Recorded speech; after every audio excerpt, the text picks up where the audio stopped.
અરવલ્લી જિલ્લામાં જિલ્લા સંકલન અને ફરિયાદ સમિતિની બેઠક યોજાઈ।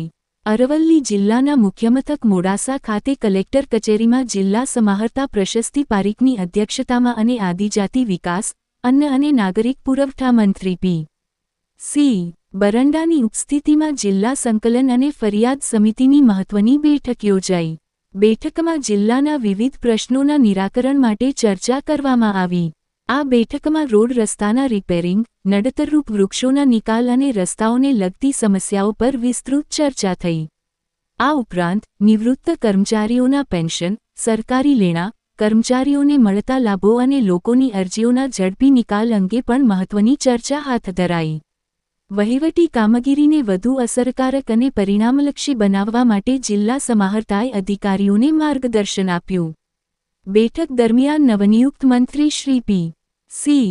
બરંડાનું જિલ્લા વહીવટી તંત્ર દ્વારા ઉષ્માભર્યું સ્વાગત કરવામાં આવ્યું। આ બેઠકમાં સાંસદ શોભનાબેન બારૈયા, મોડાસા ધારાસભ્ય ભીખુસિંહ પરમાર, જિલ્લા પોલીસ વડા મનોહરસિંહ જાડેજા, નિવાસી અધિક કલેક્ટર ડી.વી.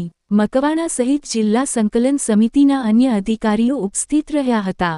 આ બેઠક અરવલ્લી જિલ્લાના વિકાસ અને લોકોની સમસ્યાઓના ઝડપી નિરાકરણ માટે મહત્વનું પગલું સાબિત થશે।